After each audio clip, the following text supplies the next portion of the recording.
afternoon. As I stated before, today's webinar is on logic modeling. It's a webinar to support the 3-year planning process, and our moderator today is Greg Hill of Westat. The webinar it will be recorded and available on the California Adult Education website, and I'll be sure to post the URL of where you can find the webinar recording as well as the PowerPoint presentation. The PowerPoint is available for download at this time. It's located in the resources pod. And so if you look down to the bottom left hand side of your screen, you'll see a file titled AEP Logic Modeling. Just select that file and select download, and it'll download to whatever browser your computer downloads files to. So please be sure to use that as a guide, and then also you can jot down questions and be able to ask them of Greg when the time presents. Greg will be answering questions throughout today's webinar, so please be questions into the chat pod, and whenever as the webinar goes on, he will be answering your questions. If he does not get to your question right away, please be patient. He'll get to it as soon as he can. In addition, there will be time at the end of today's webinar to address any outstanding questions you may have. So all questions will be answered. We do take attendance throughout our webinars. So if you are in the Adobe Connect room and you're experiencing today's webinar with other colleagues, however you only signed in once, please be sure to let us know the colleagues you were with participating in today's webinar so that we can account for everyone in our attendance. We have to report our attendance to the AEP office, so we want to make sure that we report accurate attendance and everyone receives the credit that they deserve for attending today's webinar. In addition, if you've logged in and you've only used an initial, your consortium name, or an acronym, please also be sure to let us know who you are so that we can account for you in our attendance records. I'm checking the chat pod and I do not see anyone with any technical issues. However, throughout the webinar, if you do experience technical issues, your audio goes out or you're unable, your screen goes out or something like that, better let us via the chat pod so that we can address you via private chat. And so at the bottom of your screen, you'll see a yellow highlighted tab, and that's my way of communicating with you and trying to fix whatever issue you may have. So please be sure to let us know if any issues arise throughout the webinar. Now I will turn it over to Greg, who will get us started with today's webinar. Greg? Thank you, Veronica. Welcome everyone. I'm really glad to see so many folks on the webinar today. You'll have to forgive me. I'm, as you can probably tell, I'm getting over a little bit of a bug. And so if there are points where I, sound a little muddle-headed, it's largely because of cold and flu medicine, and please forgive me in advance. If alternately you find that I start talking really fast, please don't hesitate to send a chat to ask me to slow down.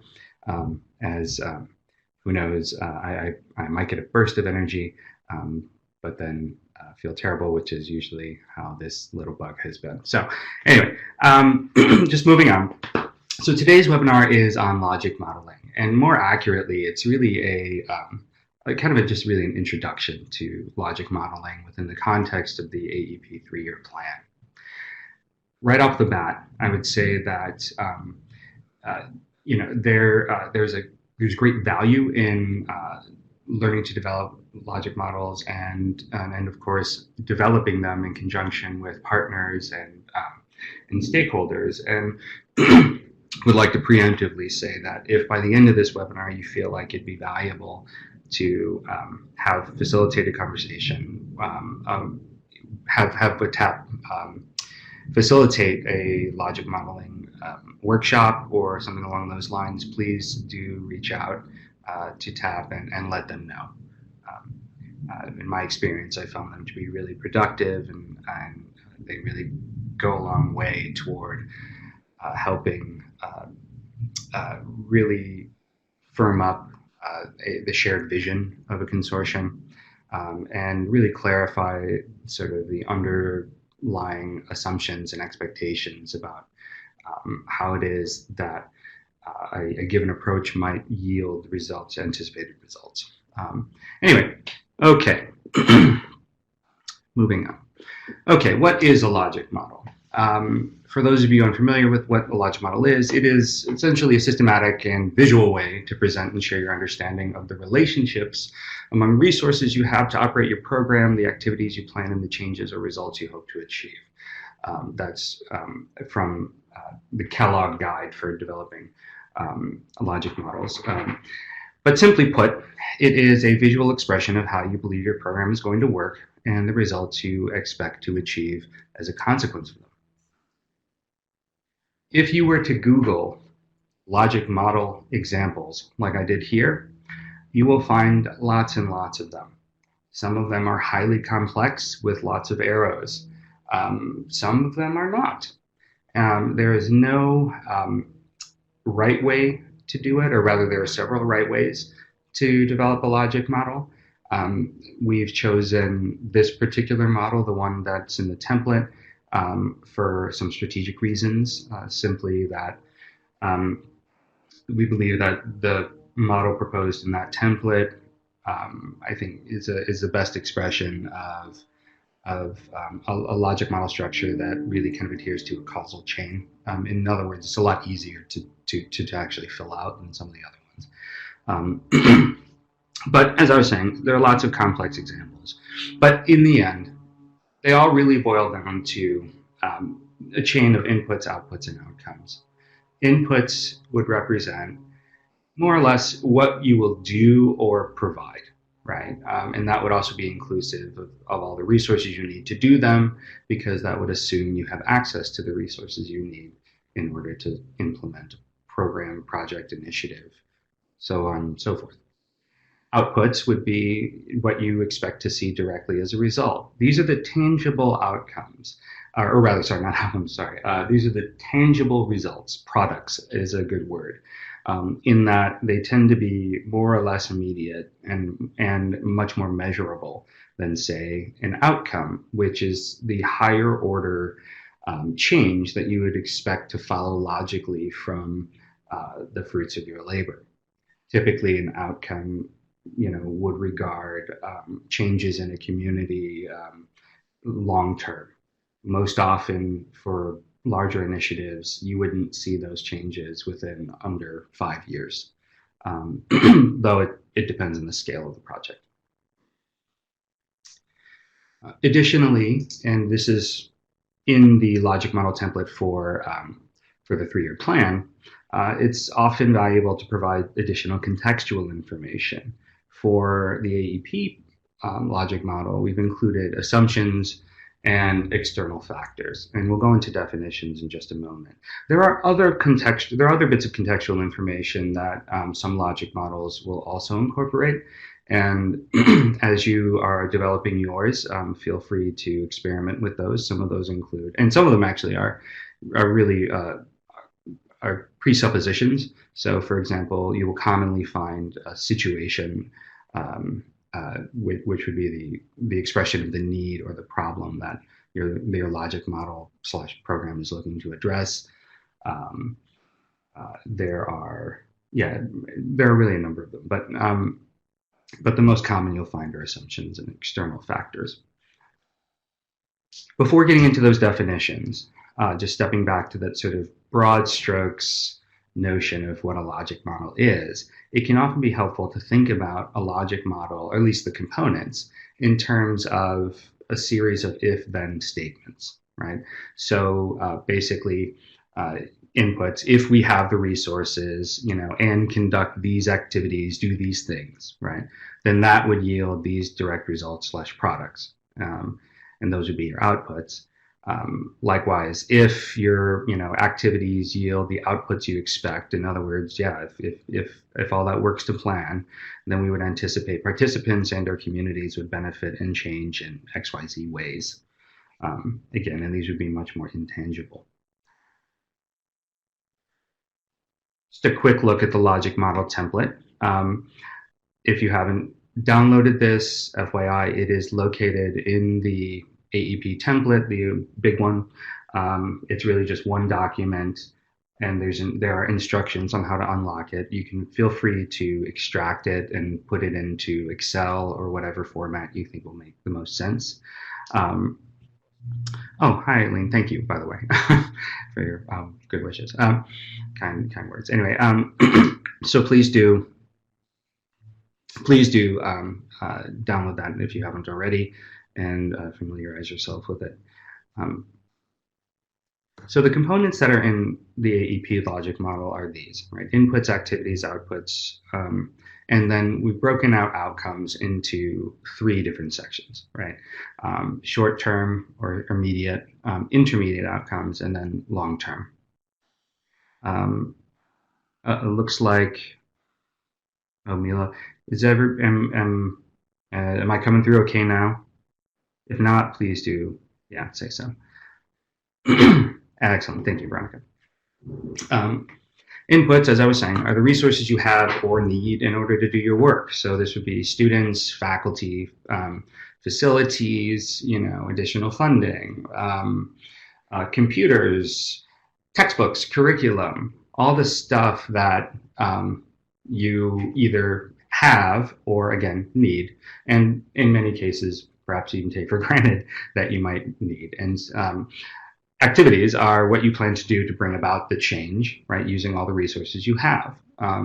Put differently, they're your strategies, right? So what are you planning to do? Well, expanding XYZ programs to ABC areas of the county, or um, you know, um, developing new programs in ABE and ASC focused on XYZ populations, right? Um, they are at the highest level, yeah, your core strategies. Outputs, as we were saying, are the direct products of those things. And oftentimes, a good way to sort of differentiate between outputs and outcomes is, as I was saying, the outputs are direct and they are tangible. So they would be things like number of students enrolled, percentage of target population reached, things like that. Enrollment is kind of my go-to as the example, really, of what an output is. And the reason why is we often will conflate in just everyday common sort of in our conversations with other um, with our colleagues and so forth. We'll often conflate outcomes with outputs, and assume that, right, students who have enrolled or are enrolled in our classes are learning something. Well, that's the idea, but ultimately, enrollment doesn't necessarily mean that any new knowledge is being gained, right? It's really there is a person in a seat, or there is money that's been paid, or depending, right? Um, but those outputs are absolutely preconditions for any meaningful outcome, right? So if you want to help students,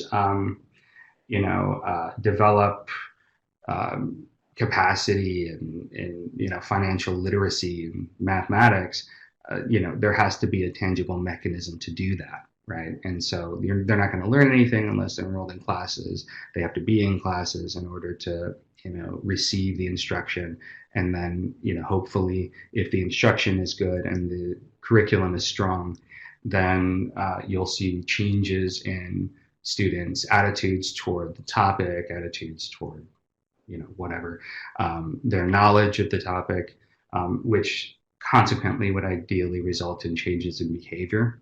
And then also, following from that, possibly changes within the community relative to the indicators that initially pointed you to the need to develop new strategies in the first place. Okay.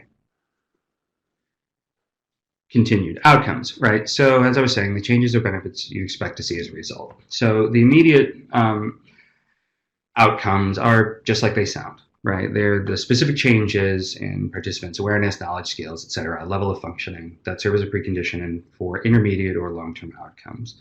Most often, you'll find that these short-term outcomes take the shape of increased awareness, or changes in attitude, right? And that's why I used those examples before. Um, it's Yeah, intermediate outcomes are very similar. In fact, they can often be conflated, but not in a bad way. They're often merged, rather. But when they are broken out, they tend to often, not necessarily all the time, tend to be focused on changes in behavior or decision-making policies. So essentially, if you think about it as a sort of a broadening kind of sort of a inverted triangle or whatnot, starting with the specific relative to students and sort of their notions of things, moving outward to like how it is they engage with the world, and or if you're thinking about outcomes related to formative measures or policies, then it would be the implementation of certain types of policies or investigation of initiatives, so on and so forth. Your long-term outcomes are the lasting changes. With organizational, community, or system type level benefits. So this would be improved social conditions, reduced rates of health outcome. For our purposes, you might wish to consider the AB 104 outcomes as sort of belonging in one of those two categories, right? The intermediate or long term, depending on the size of your program, right? But in the end, right, if the goal is to increase the number of students with post-secondary credentials, to improve, increase wages, so on and so forth, then we'd be wanting to work backwards from there. So I'm going to pause just briefly because there's this question from Rommel. How do you measure those intermediate outcomes? Do we use an instrument? Most often you measure those outcomes. Yes, you have a formal evaluation. Now that isn't a requirement for AEP. For lots of initiatives, especially grant-funded activities, there is a built-in evaluation component there. There's nothing. While it's not required, there's nothing that prevents you from, say, incorporating an evaluation as part of your own 3-year planning effort, and I would strongly encourage it. The logic modeling process and really the strategic planning process as a whole only really has value if you can show in the end that that something has changed from a summative perspective, but also there's value from a formative perspective. A good evaluation plan will actually kind of run throughout your project and provide you with valuable, actionable feedback on what you're doing well and areas where you can improve and so forth. But typically, if once you start getting into the more intangible aspects of the larger, broader, intangible, less tangible outcomes, like intermediate and long term, the instruments you might use would be a number of it'd be surveys and interviews. It would really be an entire. You'd have to have a methodology for it. Don't let that scare you. There are lots and lots of resources out there on how to do that, and they can, and not all evaluations necessarily occur are external to an organization. There are reasons to have an external evaluator in some cases, but not in every case. And but again, I would encourage you to look into that. What's most important really is that in your strategic planning process, that really that by using a logic model and really forcing the collective mind within your consortium to fit within its parameters, that by the end, you've established a shared set of assumptions about how those relationships are expected to work, right? I mean, it's not uncommon for me to have a conversation with folks who have a really nifty idea about a program or several things that they want to do. But oftentimes there's a disconnect that I've seen between, I want to do this program because I want to address this need, but then the aspects of the program are never fully unpacked. And so when all of a sudden, folks aren't seeing the responsiveness that they expected or the changes that they expected to see, when they first came up with their idea. They have nothing to sort of go back to understand why. And it's, anyway, so just moving forward. I hope that makes sense. Okay, on to assumptions and external factors. Assumptions are just like they sound, right? Beliefs or values that buttress your planned approach. So these can range from, assumptions about continued funding or assumptions about the value of a particular approach. So, for example, I'm thinking if you were going to do some rapid prototyping, or more accurate, let's say you wanted to um, implement something related to human-centered design, right? Some of your assumptions simply might have to do with notions about the value of human-centered design on the on the participant group, right? That you're trying to reach. Additionally, there are external factors, right? So these would be things outside of your control, right? Contextual factors that that can impact the success of your project. It's kind of corny, but I like to think of them as kind of interrupters, because that's kind of what they do. It's so if everything's going to plan, cool. But there are always these sort of things out there that have the capacity to really toss a wrench into the workings of things. Again, oftentimes it's sort of like loss of funding is usually one of the big external factors, or obviously there's a whole wide range of things that could go there. The apocalypse could go in there, but but obviously that's at a grain size that would be a little bit absurd. And I say that to be a little bit flip, but also to point out that while on paper a lot of this seems pretty easy to comprehend, once you start digging into it, what you will find is some of the more difficult aspects of developing a logic model really are around identifying the right grain size. Okay, so I'm seeing Ron while you respond. Really nice to see what others do in terms of measuring those immediate. That's good, considering the difficulties in accessing psychological constructs. Yeah, I think that's true. And I would encourage folks to, yeah, if they're incorporating an evaluation plan into their strategic plans, then I think that's a great idea. And remember, it's there. You can also measure the impact of your initiatives through other means, right? Because it sounds like you're really looking at in terms of like the students, which is good. And generally I would say that, yeah, your focus really should be the students. So how well do you are meeting the needs you've identified for the for the population, right? But there are of course other indicators, right? So like if you consider long-term, more longer term outcomes. So if you are looking at increased wages, well, there are there are measures for that, right? You have U.S. Census, you have labor data, LMI data, you've got EDD, all that stuff, and so oh, there we go. So long-term would be measurable changes in the community or region. I think so, yeah. I mean, typically they are. And sometimes, I've even seen logic models that break out kind of a fourth category where it's immediate, intermediate, long-term, and then impact, which is, like super lofty.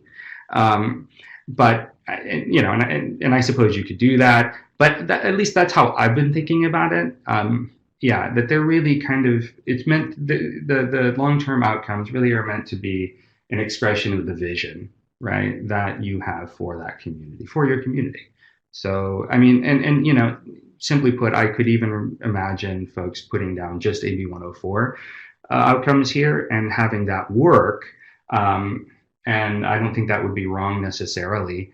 But yeah, they should be lofty. In the end, what you're really targeting are, I don't want to call them stretch goals exactly, but more or less that's it.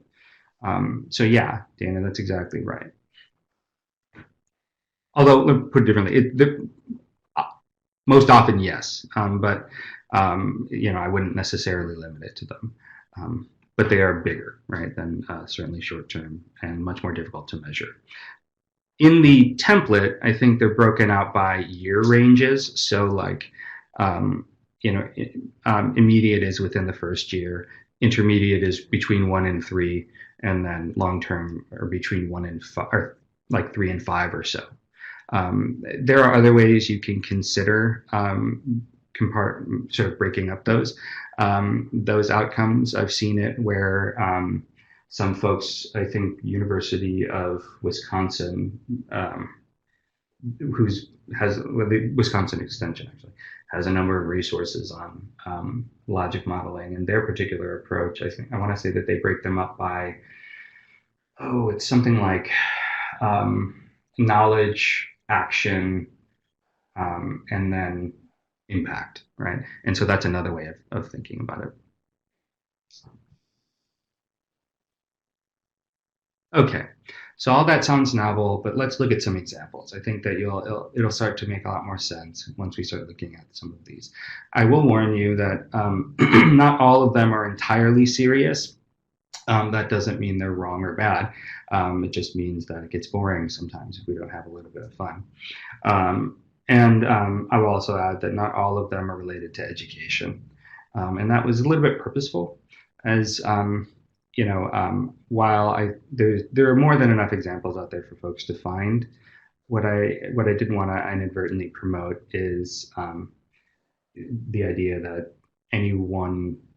that the education examples that I might show related to education, particularly adult education, are the way to do it. It's really a process, and the value again of the logic model is that it helps groups coalesce around their shared vision and around the change they want to see. It's not really so much about the end product insofar as that stands as an artifact of those processes, and frankly, as a resource that you can go back to as this kind of touch point. Anyway, okay. So first one, I was poking around a little bit, and I thought, a novel example might be good to just get the concept down. So I found kind of a silly one, which oddly enough was put out by I forget the agency exactly, but it's something Library of Medicine. But it was pretty clever, and so this one in particular is sort of like if the project was Dusk Till Dawn, right? So the idea of serving vampires, right, if they had health problems, right? In this case, right, the inputs would be, well, we need staff, internet access, garlic, right, to protect ourselves, computer projector, because I don't know why, other than instruction, protective stakes, probably other pointy things. One has to, make sure that your staff is protected, right? Right. Activities would be hands-on training and in Medline Plus and PubMed. They might, in this case, they're starting a 12-hour health reference hotlines for ailing vampires, right? Outputs they've entitled reach, and that's not uncommon. In fact, you'll see lots of models that in that sort of center area where we have outputs, you'll see things like participants or other similar type descriptions. And I think that there's value in that, and there's certainly value in thinking about the outputs and in terms of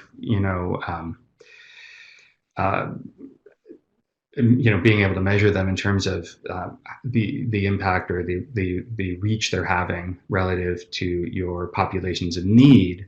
But from my experience, the causal chain. It can sometimes interrupt the causal chain and create lots of confusion when outputs aren't outputs, basically as we've defined them here. But either way, that's how they're using them. So reach here, or their output would be that they intend to write 4 classes to reach 50% of the internet, right? Internet savvy vampires, right? Approximately 25% of overall population, right?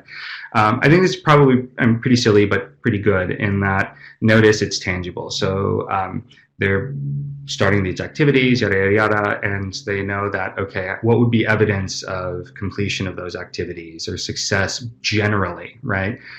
Well, 4 classes were held, 50% of the population were reached. In a real life example, like I said before, XYZ proportion of the population might be enrolled, or even it's just simply like, or maybe even it's simpler that, 80% of those who enroll in XYZ programs see instructional, or rather functional literacy gains, whatever,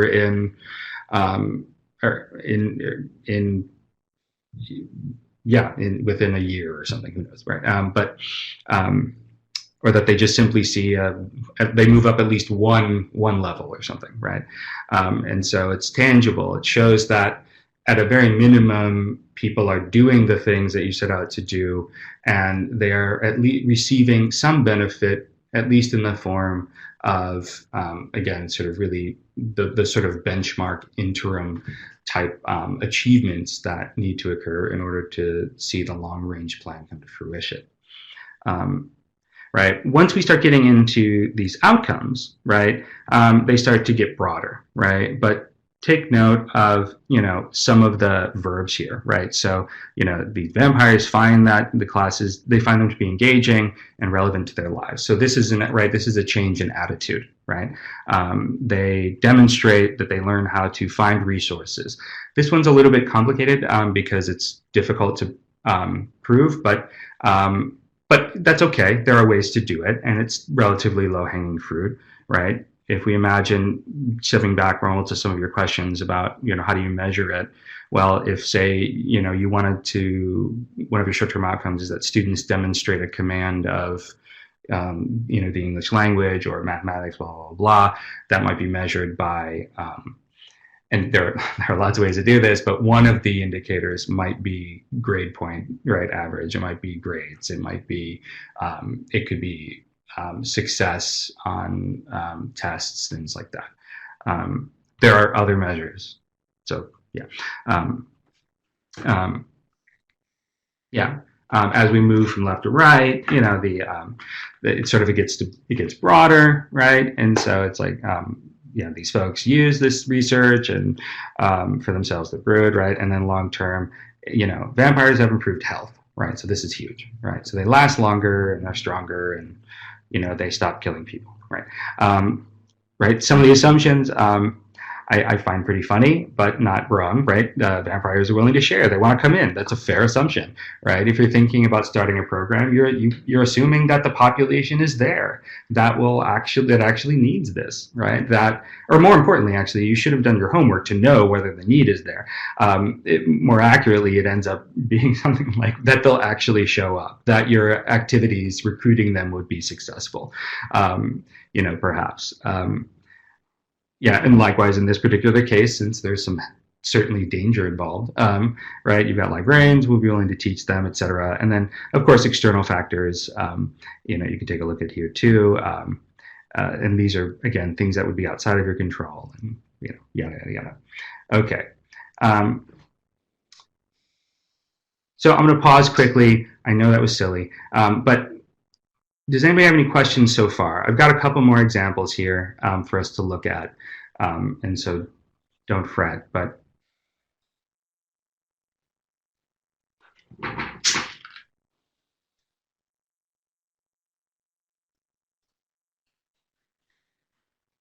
looks like Ryan is typing.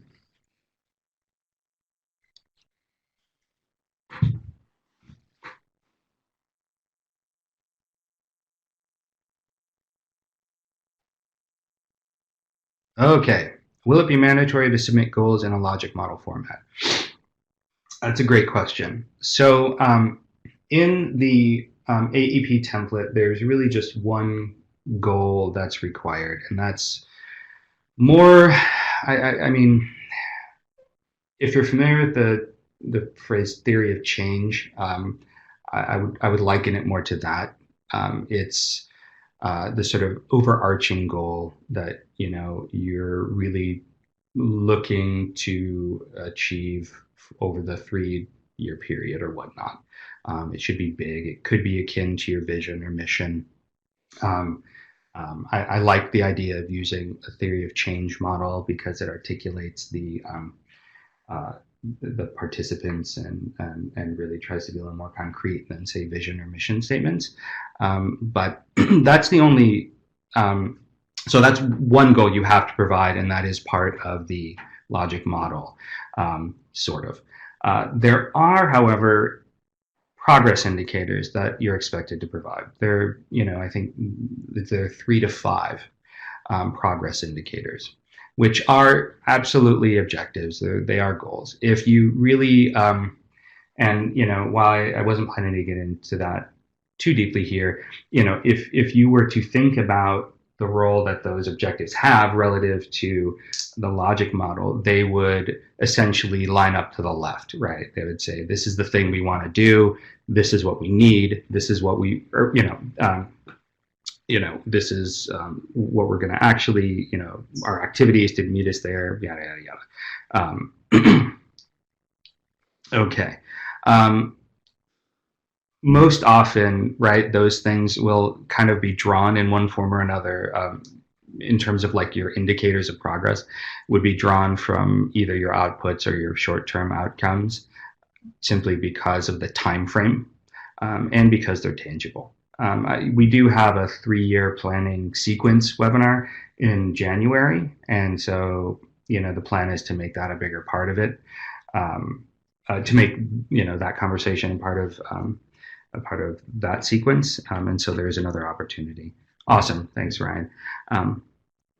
Let's see, thanks, Eileen. Is that what AEP would like to see in the plan? If by the graphic, yes. So that's why we have that template. And everyone is, every consortium is expected to at least complete one. And we'll talk more about that in just a minute. I will say this, why the template is there for you and the plan is yours. So if you're finding it to be really difficult, for example, to differentiate between short-term and intermediate outcomes, things like that. I think I don't see any problem with, say, collapsing some of those, or if you want to, for example, add some columns just for your own personal, understanding. Like I said, some logic models include a column for participants, which can be really valuable as a kind of touchstone. But let us know if that's a thing that you feel like you need to do. You can unlock the template, and but we would ask that, generally speaking, the structure remain intact as much as is reasonable or feasible. Right? Okay, so we have a couple more examples here, and I'll try to walk you through a little bit these as quickly as possible. So this is from the CDC, and I thought it was pretty good in that it corresponds to the structure that we've been talking about. But I think more importantly, it does a really nice job of showing how each component really leads logically to the next. And it's an interesting expression of a sort of a multi kind of layered logic model. Logic models can be used for a lot of things. They're often asked for in grant applications, but that shouldn't lead you to think that they can't be utilized for larger, program, project planning, strategic planning activities.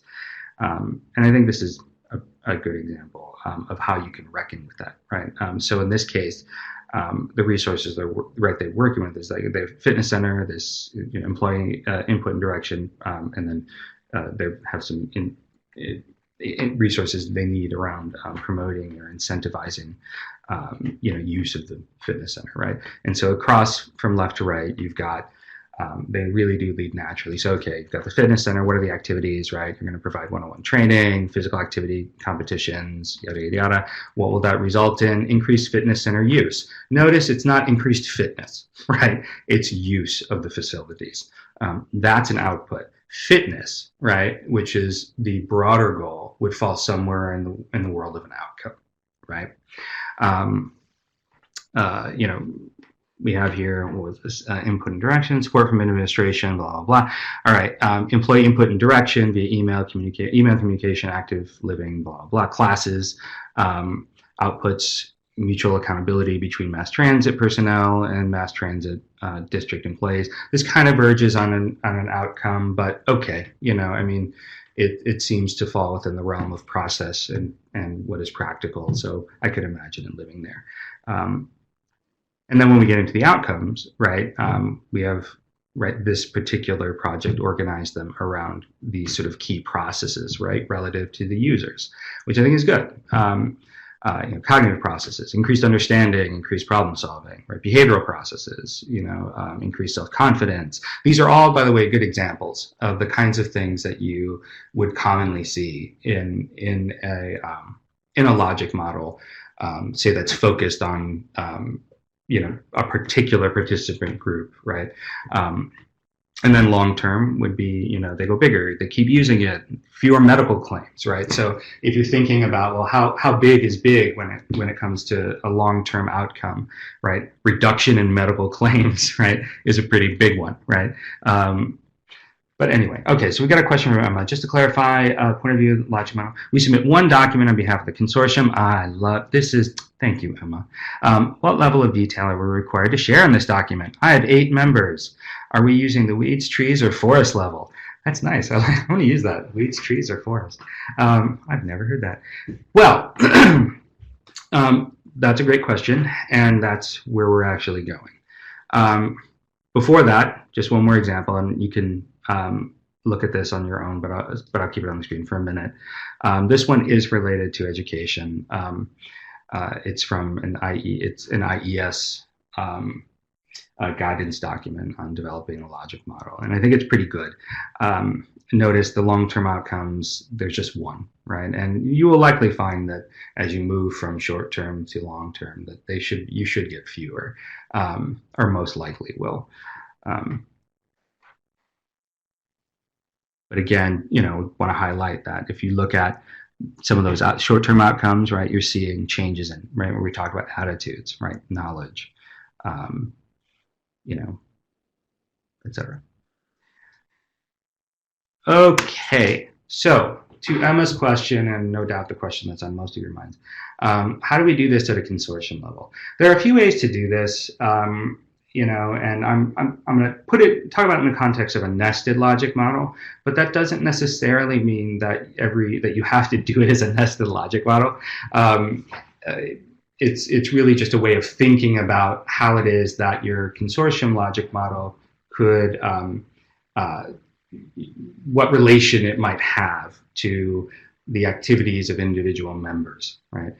So most commonly, you can organize a sort of complicated projects, or a logic model for complicated projects by component or level, or you call it element or item, right? So this is an example from University of Wisconsin again, where multi-component would be, okay, so you would depict goal sites within a single comprehensive initiative. So Emma, to your point, this one is thinking about, okay, at the highest level, there is this community tobacco, control program, right?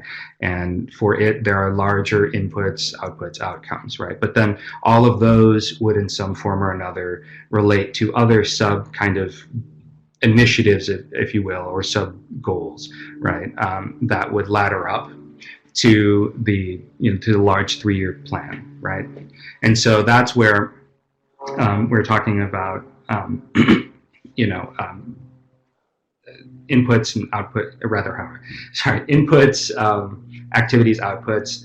Often oftentimes, depending on the grain size, right, what you would, say label as an activity for, a program level might actually be an input at a consortium level, right? It just depends. Um, Alternately, right, you can think of it in terms of, um, the sort of multi-level where it's really about the functioning of your system. Where, and in this case, right, it's just like macro level agency program. And so I have this little thingy, that's the technical thingy, right? I have this little note here.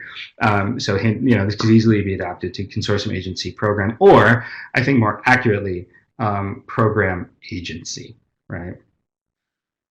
AEP has well laid out objectives. Would this be our high level? That's a great question. So if you're talking about the old objectives, right? In what is it? Seamless transitions and so forth. I think that's a how. And I think it absolutely, those can connect really, and they do. They are outcomes, and I'm trying to think of what they are. So there's seamless transitions, there's acceleration. Let's see, what else? Well, I'm going to do that, but yeah, I think those are good outcomes. I don't know that I would organize a logic model around them, although you absolutely could.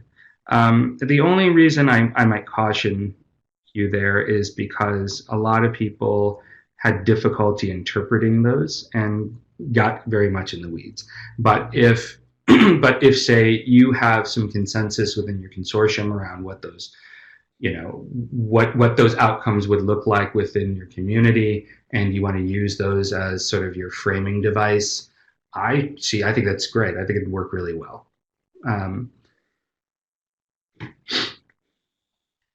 But for other, and again, it'll depend on the cohesiveness of your consortium, right? If you are working together, if you tend to plan together, and you tend to take a top-down approach, I think that would be great. Other consortia that don't, where it's they're more independent, where each agency is a little bit more independent, they may not work quite that way, and so you may want to instead have work with the agencies to develop their own logic models, and then collaborate on how they might ladder up and inform each other.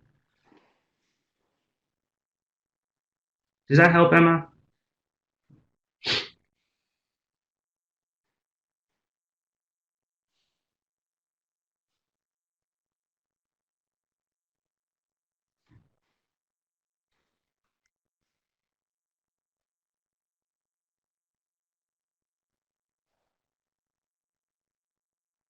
Okay. If we don't have something standardized for all consortia, how would we be able to check off elements in the annual work plan in Nova?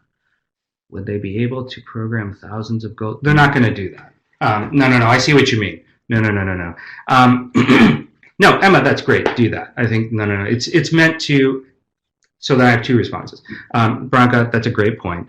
Think of the logic model as it's a visual map of what you're planning to accomplish, and so that is why we provided that template. And optimally, you're not making a bunch of changes, but remember, the plan is still your plan.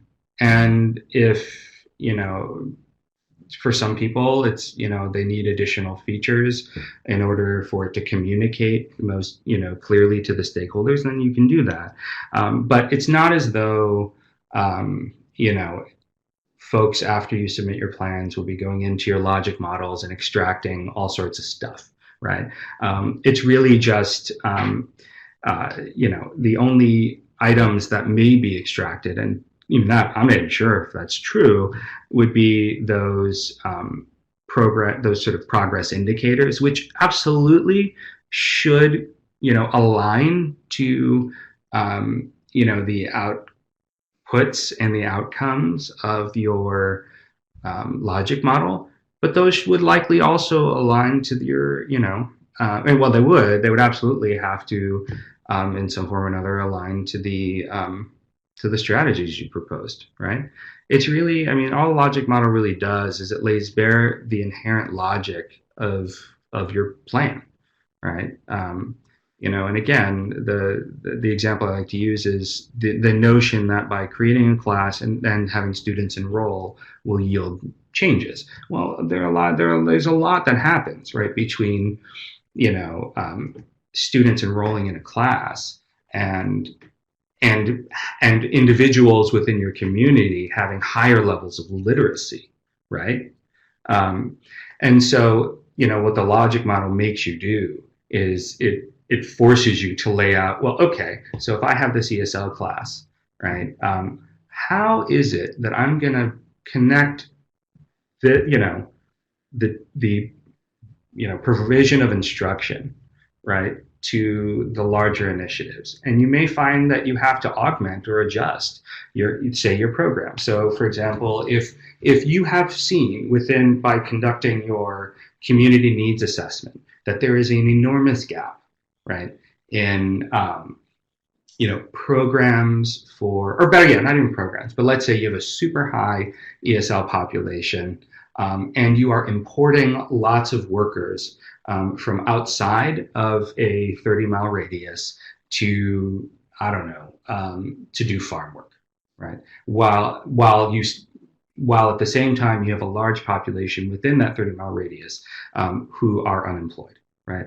And so as a consortium, you've decided that, you know what, we need to have programs to teach ESL, and we need programs to help employ the individuals who are unemployed, right?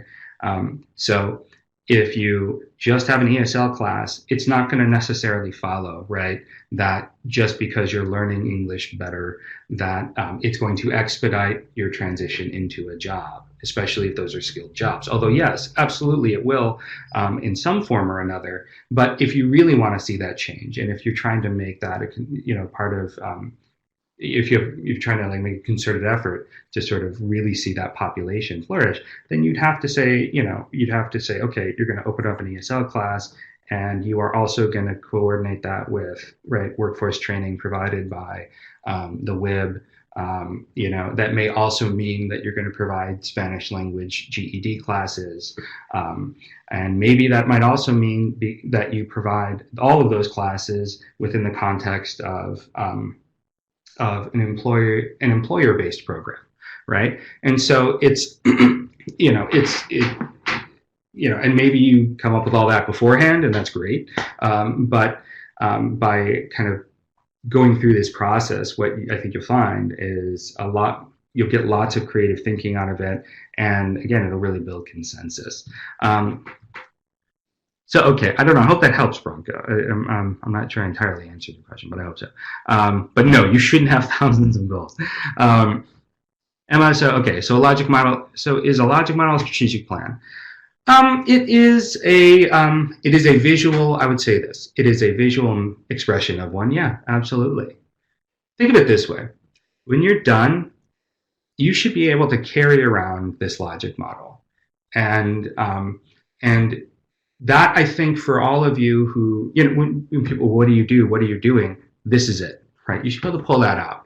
And what that also means, right, is that no, it shouldn't be 42 pages long. Honestly, a logic model is 1 page, right? Maybe 2, but even that is super excessive. So it's a 1-page thing that summarizes at a high level, but with sufficient specificity to be able to clearly delineate what you're doing and how you expect the changes you say you want to come about will actually come about as a result of what your plan is. Does that help? I imagine that some of you were thinking you had to do that. There's going to be like 30 pages long or something, for which I'm terribly sorry. I should have clarified that first. Okay. So probably the best thing about this webinar is, other than the plane flying over my office and the bird, are these resources. the Kellogg Foundation Logic Model Development Guide is that is the model more or less that the AEP logic model is based on. It is, to my mind, probably the best there is out there. Um, it's clear, comprehensive, easy to use. I want to say the logic model tools provided by the CDC would be a second, which is actually for me the third in the list. Um, uh, they follow similar structures. Then you have the UWEX online, which is University of Wisconsin Extension. They actually have an entire course on logic modeling, and while they have lots of great resources, and some of the graphics that we used in this one, are drawn from there, as well as some of the concepts. Theirs I find to be a little, it diverges slightly from what we're doing, but I don't think, I mean, if you went through their course, you'd be great and you'd make a great logic model, despite the sort of variation. And I would say the same thing is true of the NRS resource. The UWX and the NRS resource are using the same models. And the NRS guide is actually, I put the link to where it is on the AEP site. So anyway, so the last webinar went over by like 30 minutes, and so I made a concerted effort to make sure we didn't go over for this one. And so we have a few extra minutes here. I would like to just reiterate that TAP is available to help facilitate some of these conversations if you ask for it, and we'd really encourage you to do so. Are there any questions or concerns that folks, or perhaps questions I haven't asked, or sorry, haven't responded to, that you'd like me to respond to? And if so, I'm sorry I missed them.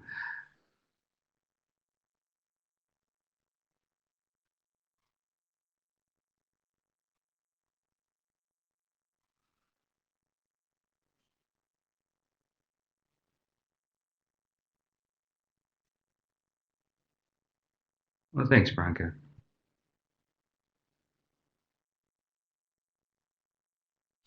Thanks, Emma. Okay, so then, with that, Veronica, did you want to take us out, as it were? Yes, I will, Greg. Thank you very much. And thank you all very much for participating in today's webinar. I posted the URL of where all of the 3-year planning archive webinars and resources are located, so please be sure to check out that page if you need to go back to revisit some of the past webinars. The logic model webinar will be uploaded this afternoon, so you'll be able to review that as well and share with colleagues. Next week on Friday, December the 7th, there will be a HCD third cohort webinar, a launch webinar. I'll post the URL for that. So if your consortium or members of your consortium would like to participate in the third HCD cohort, you are more than welcome to do so, and please attend the launch webinar. We will take a break for the holidays, and when we come back after the first of the year, we will resume with our 3-year planning webinar mini-series, which will start, I believe, on January 16th, but I'll post the URL of all of those upcoming webinars, so please be sure to check them out. I will close the webinar, and when I do, please be sure to complete the evaluation and let Greg know what you thought about today's webinar, and if there are any additional needs that you have related to 3-year planning or other requirements for the AEP program. Thank you all very much and have a great weekend.